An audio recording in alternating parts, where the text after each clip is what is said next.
को फिर उल्टा लटक कर, पुकारा हरि को फिर उल्टा लटक कर। कैसे करके माता के गर्भ में आया ये?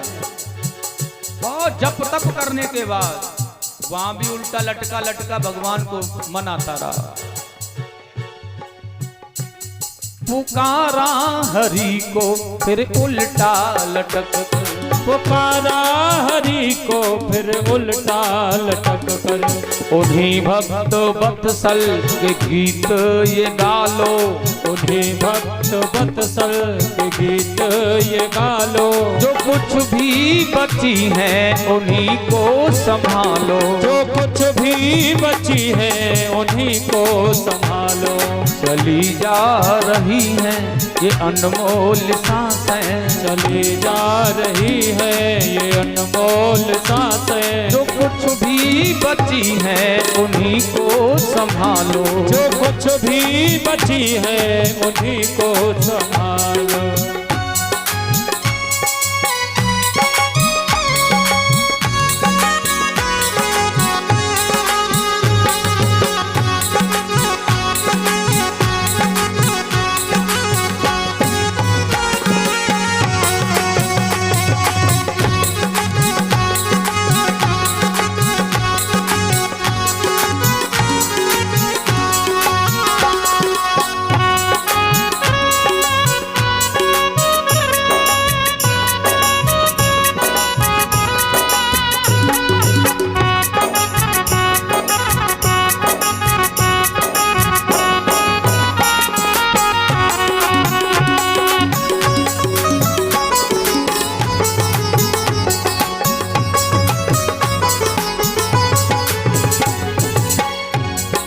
मरने के बाद कोई कुछ कर पाता है क्या? अच्छा, किसी ने कुछ किया है मर जाने के बाद?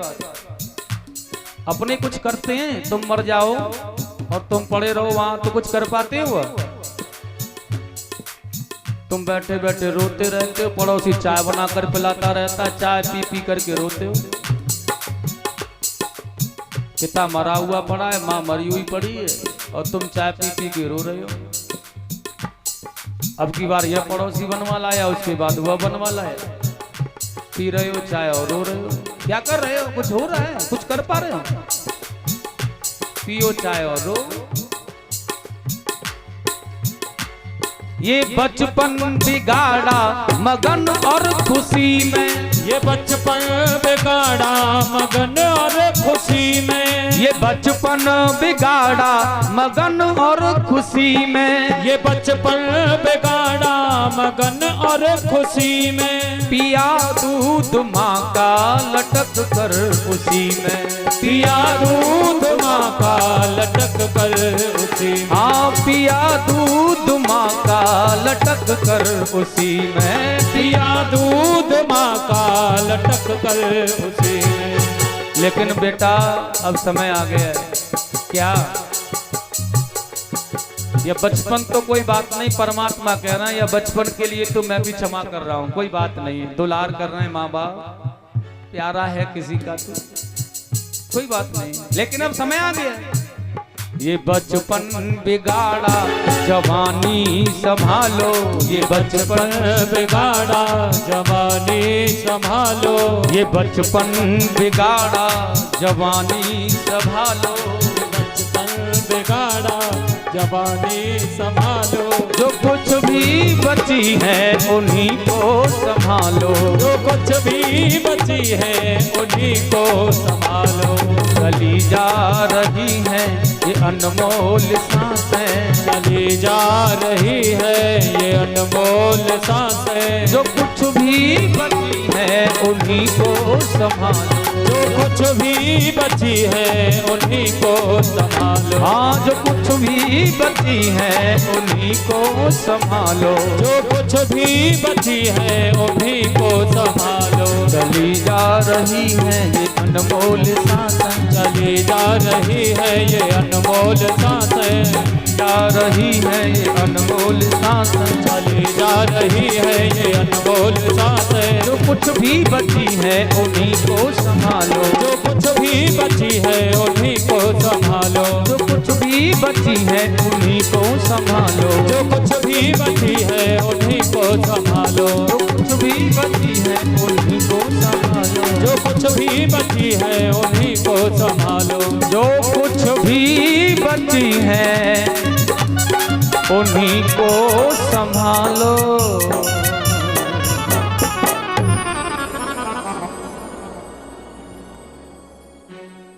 जवानी को संभाल लिया ना तो आनंद मिल जाएगा, और जवानी को नहीं संभाल पाए तो बुढ़ापा बिगड़।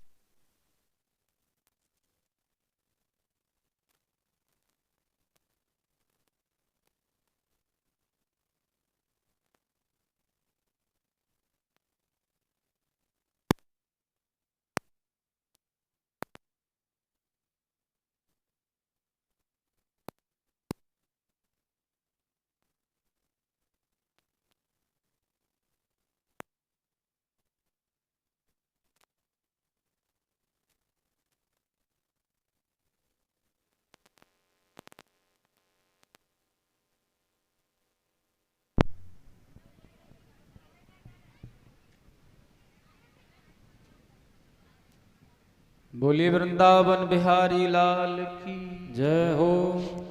इसलिए संभालना है इसे आपको। देखिएगा, ये छोटे से पल जवानी के जब आते हैं ना, तो इसमें हम दर बदर इधर उधर भटक जाते हैं, तो जीवन खराब हो जाता है, कुछ नहीं मिलता है।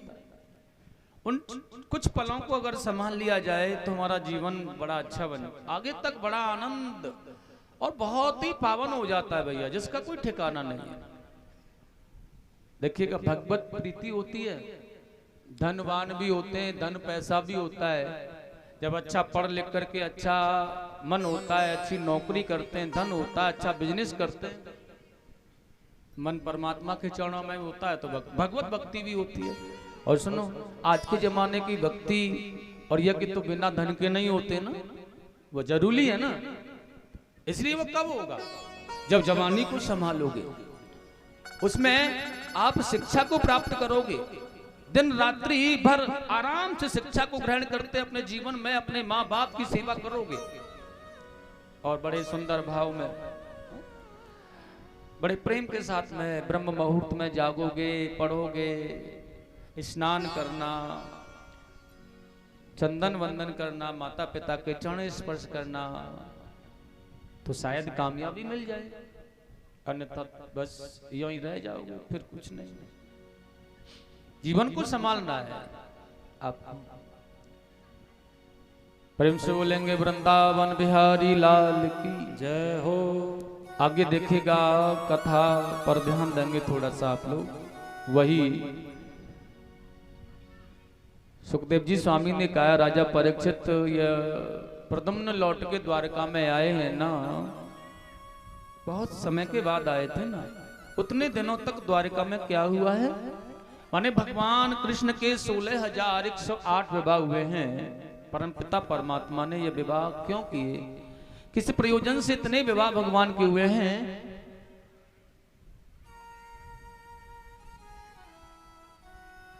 तुम हमें बताने की कृपा करो भगवान। तो सुखदेव स्वामी ने बड़ा सुंदर कहा, वहीं द्वारका में सत्राजित नाम के भगवान सूर्य की उपासना करने वाले एक भगत रहते थे। भगवान सूर्य ने इन्हें प्रसन्न होकर के सन्मंतक नाम की मणि दी थी भैया। और देखिएगा, यह मणि 8 बार स्वर्ण देती थी। इसका पूजन वंदना अर्चना करने के बाद यह 8 बार स्वर्ण देती है। यह धन का बड़ा वैभव इनके यहाँ पर है, धनवान है, मणि इनको मिली हुई है, इसलिए सभी आनंदित प्रेम भाव से सभी लोग इनका सत्कार भी करते हैं। जिसके पास धन है उसका सत्कार तो होता ही। लेकिन एक दिन ये भगवान द्वारकाधीश ने इन्हें बुलवाया और बुलाकर के कहा है, सत्राजित आप यह बताओ कि आपके पास में हमने सुना है कोई मणि है। हाँ, वो हमने सुना है कि वो मणि धन भी देती है, सोना देती है। हाँ, देती है महाराज।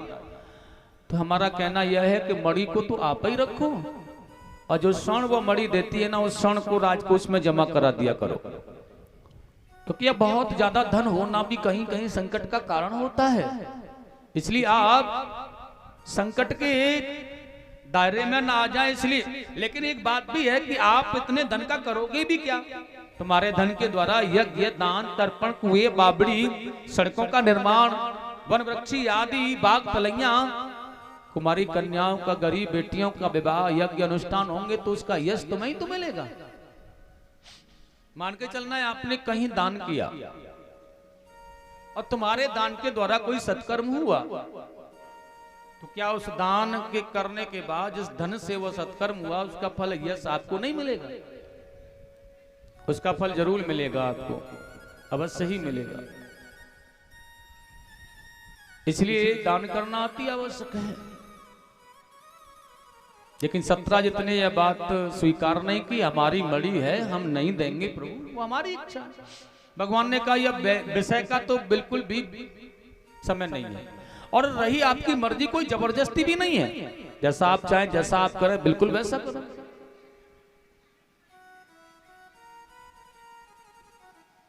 लेकिन आगे किसी दिन यह सत्राजित का भाई प्रसेन अपने गले में पहनकर इस मणि को और घोड़े पर सवार होकर के यह जंगल में निकल गया है। बहुत ही प्रकाशमान मणि है इनके गले में, सबको आनंदित कर रही है।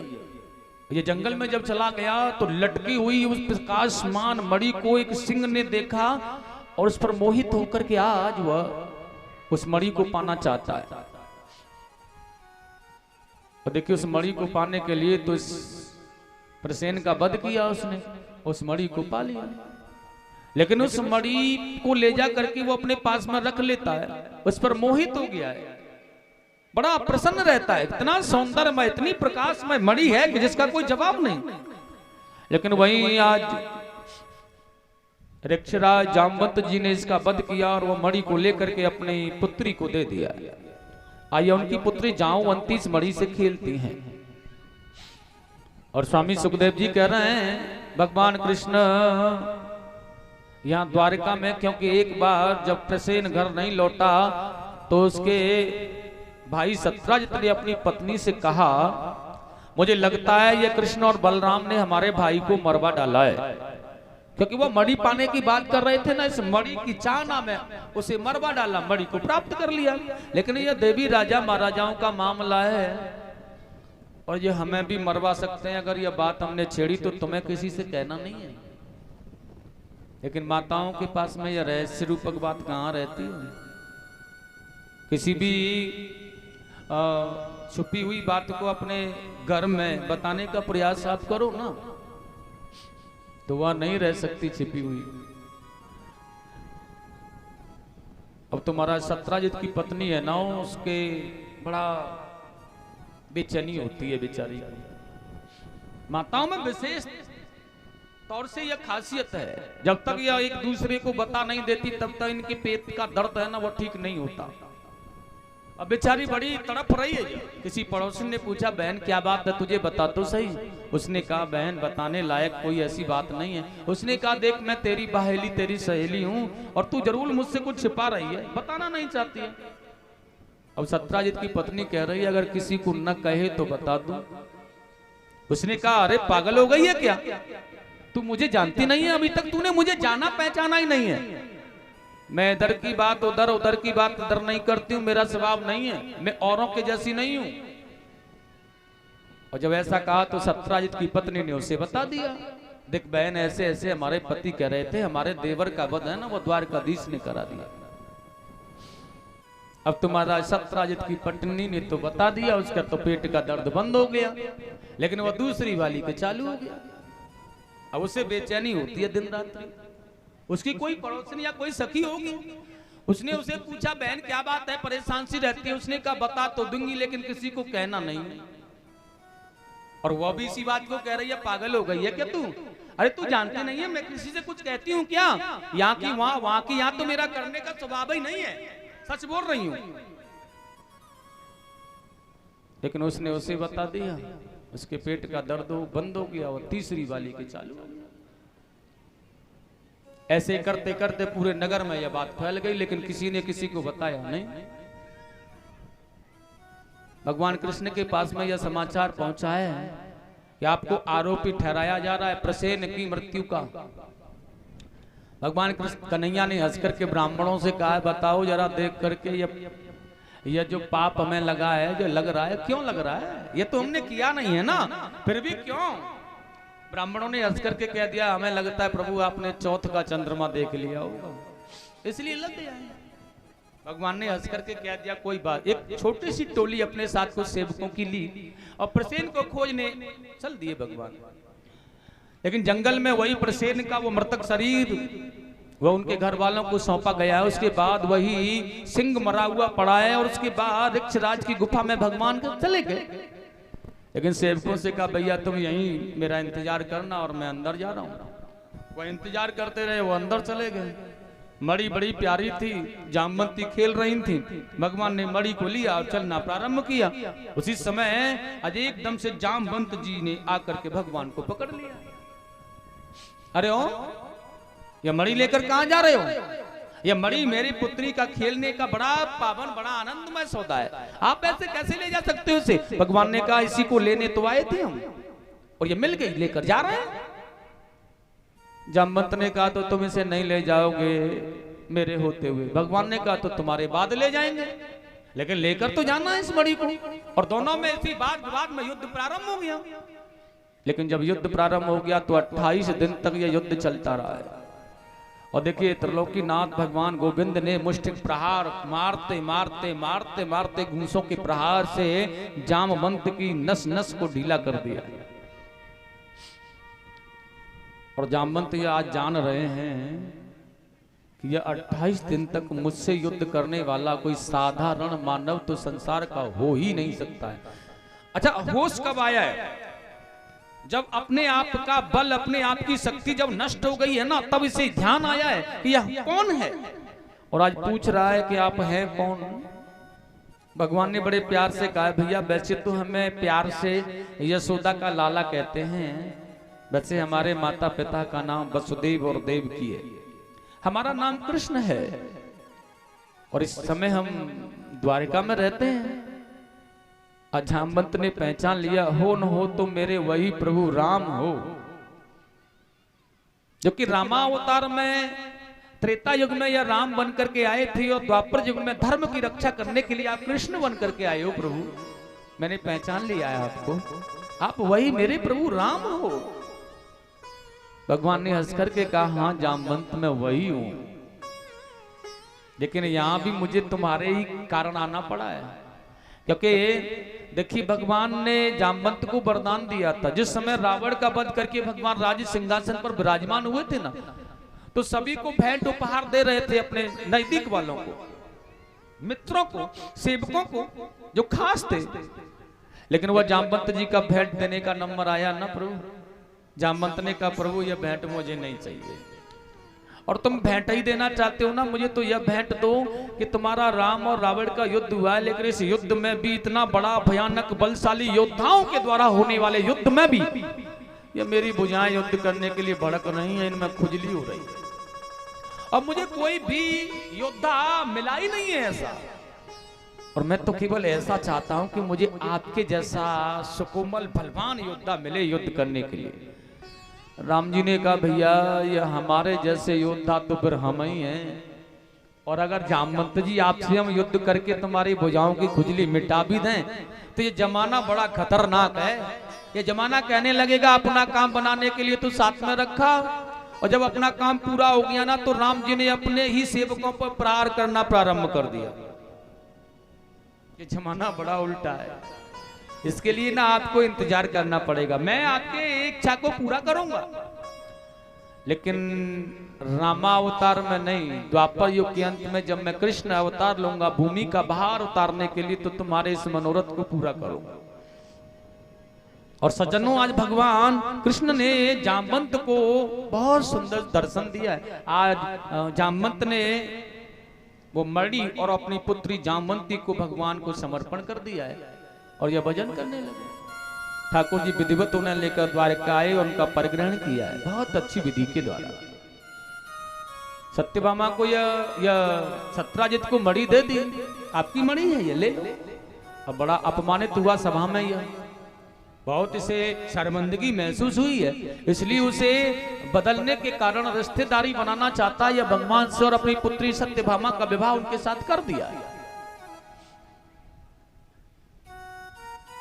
और भगवान को ही दहेज में यह मणि दे दी है, लेकिन भगवान ने उस मणि को सत्राजित को ही दे दिया है कि आप ही इसकी पूजा अर्चना वंदना, क्योंकि आप योग्य हैं इसके, हमें तो केवल धन देते रहना इसका, जो भी धन इससे मिले आपको वह धन हमारे राजकोष में जमा करो, और ये मणि को सेवा के लिए आप ही रखो अपने पास, इसकी जरूरत नहीं है हमें।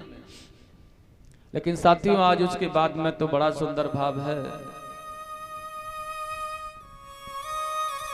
भगवान पांडवों की कुशल पूछने के लिए एक बार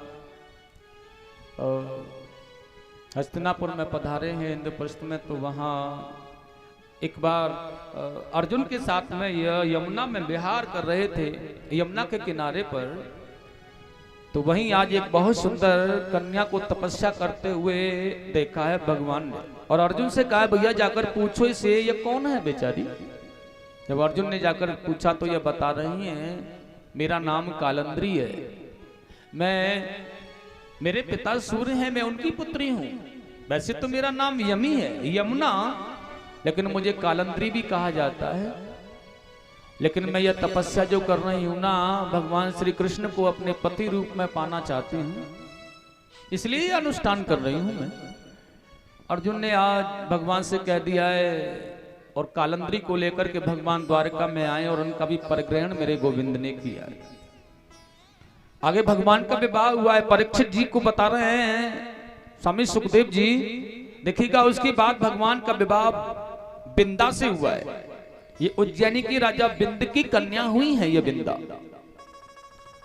और उसके बाद भगवान ने सत्या का वर्ण किया है। दक्षिण कौशल में धर्म नरेश नाम के नग्नजित नाम के एक राजा रहा करते थे महाराज, और इनकी पुत्री का नाम सत्या था, लेकिन इन्होंने एक संकल्प ले रखा था, यह 7 बैल इनके यहाँ थे जो बड़े खूंखार और खतरनाक थे। उन्होंने यह संकल्प किया था जो भी इन 7 बैलों को एक साथ नाथेगा उसके साथ मैं अपनी पुत्री का विवाह करूंगा। अब बड़े बड़े लोग राजा लोग, क्योंकि ये बड़ी सुंदर थी, वहां जाते थे लेकिन कोई भी उन्हें नहीं नाथ पाया, वो बैल बड़े खतरनाक थे, उनके हाथ पैर तोड़ देते थे। भगवान को जब यह पता चला तो यदुवंशियों की सेना लेकर के भगवान वहां पर चले गए, लेकिन आज उसने बड़ा सुंदर स्वागत किया है भगवान का। लेकिन ठाकुर जी ने कहा है भैया हम आपकी पुत्री का हाथ मांगने आए हैं, अपनी पुत्री का विवाह हमारे साथ में आप कर दो। लेकिन यह नग्नजित नाम के जो राजा हैं ये बड़ा सुंदर कह रहे हैं प्रभु यह तो सौभाग्य है कि मेरी पुत्री को आपके जैसा वर्ण मिले, इसमें तो कोई द्वारा वाली बात नहीं है, लेकिन मेरा संकल्प है अगर आप उस संकल्प को पूरा कर दें तो ज्यादा बेहतर ज्यादा अच्छी बात होगी, मेरा संकल्प पूरा हो जाएगा। भगवान कृष्ण ने कहा तो ठीक है हम आपका संकल्प पूरा करते हैं। और देखिए मेरे गोविंद ने उन 7 बैलों को 7 रूप बना करके नाथा, उनका मंथन किया, उन्हें नाथ करके रोका, और नग्न जितने आज अपनी पुत्री का विवाह उनके साथ कर दिया है। बहुत सारे घोड़े, हाथी, अश्व, रत्न, सेना, दासियां उन्हें साथ में दहेज में दी और भगवान लेकर के आए हैं द्वारका के लिए। प्रेम से बोलेंगे द्वारकाधीश भगवान की जय हो। उसके बाद में भगवान ने अपनी बुआ श्रुतकीर्ति की पुत्री भद्रा से विवाह किया है, और उसके बाद में भगवान कृष्ण ने भद्र देश के राजा बृहदसेन की पुत्री लक्ष्मणा का स्वयंवर से वर्ण किया। स्वामी सुखदेव जी ने कहा है एक बार उपासना कांड की 16,100 ऋचाओं ने भगवान को कृष्ण पति पाने की इच्छा में अनुष्ठान और व्रत किया है। लेकिन देखिएगा वही उस जमाने में एक भौमासुर नाम का दैत्य रहता था जिसे नरकासुर भी कहते हैं। यह भूमि माता पृथ्वी का पुत्र था, यह बहुत बड़ा पापी और अधर्मी था। नरक के जैसा समागम इसने अपने राज्य में बना रखा था, इसलिए इसे नरकासुर कहते थे। यह जगह जगह से सुंदर वर्ण वाली कन्याओं का हरण करता था और अपने कारागृह में डाल देता था। 16,100 कन्याएं इसकी राज कारागृह में बंद हैं। बहुत पापी महात्मा संतों को बहुत सताता है, बहुत बड़ा दुष्ट है। इसका एक सेनापति है जिसका नाम है मुर। यह बहुत शक्तिशाली है। और एक दिन भगवान ने सत्यभामा से इस बात का विषय का चर्चा किया तो सत्यभामा ने कहा है प्रभु आप उसका वध करें। देवताओं ने आकर के शरणागति की तो भगवान ने गरुड़ पर सवार होकर के उसके यहाँ जाकर के उसके सेनापति मुर का वध किया है, उसके पुत्रों का वध किया। और देखिएगा उसकी बाद में भगवान ने इस भौमासुर माने नरकासुर का वध करके वहां के सभी कैदियों को मुक्त किया, वहां के शासन काल को बिल्कुल मुक्त किया। वहां से धन घोड़े हीरे मोती जवाहरात सेना आदि को भगवान ने द्वारका के लिए प्रस्थान कराया। और आज वह 16,100 ऋचाएं जो राजकुमारियां हैं वह उनको बंधन से मुक्त भगवान ने कर दिया। देवियों आप कहीं भी जाओ तुम्हारा कोई बंधन नहीं है। लेकिन वही भगवान के पास में देख रही हैं जब उन राजकुमारियों ने कृष्ण को देखा है तो उन्होंने मन ही मन उनका वर्ण कर लिया है। लेकिन स्वामी सुखदेव जी कह रहे हैं जब भगवान ने कहा देवियों तुम्हें मुक्त किया जाता है, जहां भी जाना चाहती हो चली जाओ। लेकिन वही कन्या कह रही है प्रभु हम कहां जाएं? अगर आपको हम बताएं हम अपने घर वालों के पास में जाएं ना तो वह समाज की प्रीति से हमें नहीं रखेंगे। और हम किसी के पास में जाकर कहें कि हमारा हाथ थाम लो तो कोई भी संसार का ऐसा जीव नहीं है जो हमें अपना सके। अब ऐसी परिस्थिति में तो दो ही मार्ग है हमारे पास। एक मार्ग यह है भगवान की मृत्यु को प्राप्त कर लें और मर जाएं, और दूसरा मार्ग यह है कि किसी गलत राह पर चली जाएं। आप बताएं कौन सा काम करें? भगवान ने कहा यह दोनों ही कार्य गलत हैं और किसी भी परिस्थिति में यह कार्य करना नहीं चाहिए, कभी भी नहीं करना चाहिए। परमात्मा ने आपको सौंदर्य में बनाकर संसार में भेजा है तो तुम्हें स्वयं मारने का, अपने शरीर को नष्ट करने का अधिकार नहीं दिया है। और जो ऐसा करता है वह बहुत बड़े नरक में जाता है महाराज। ठाकुर जी ने कहा दुनिया में जो जिसे नहीं अपनाता, दुनिया वाले जिन्हें छोड़ देते हैं उन्हें हम अपनाते हैं। इसलिए आज सभी को लेकर के आए भगवान। और देखिए अलग अलग रूप से सबके पास में होकर के भगवान ने इनका परिग्रहण किया, इन्हें स्वीकार किया।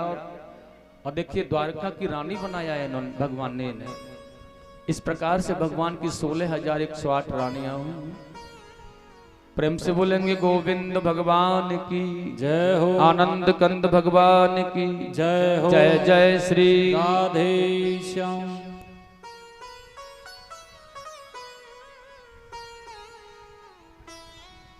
आगे बड़ी सुंदर कथा है भैया, सुखदेव जी ने बड़ा सुंदर कहा है। हे भगवान,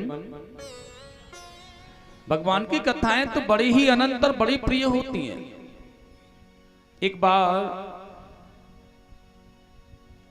एक बहुत बड़ा बाणासुर नाम का भगवान शिव का एक बहुत बड़ा उपासक भक्त हुआ करता था उस जमाने में। अच्छा देखिए भगवान भोलेनाथ बड़े कृपालु हैं, छोटी सी भक्ति करने पर ही फल दे देते हैं। और ये बाणासुर उनका धर्मपुत्र है और उसे वरदान दे दे करके बहुत बड़ा ही बलशाली बना दिया। ये बाणासुर के सहस्त्र भुजाएं थी, माने 1000 भुजाओं वाला था यह बाणासुर।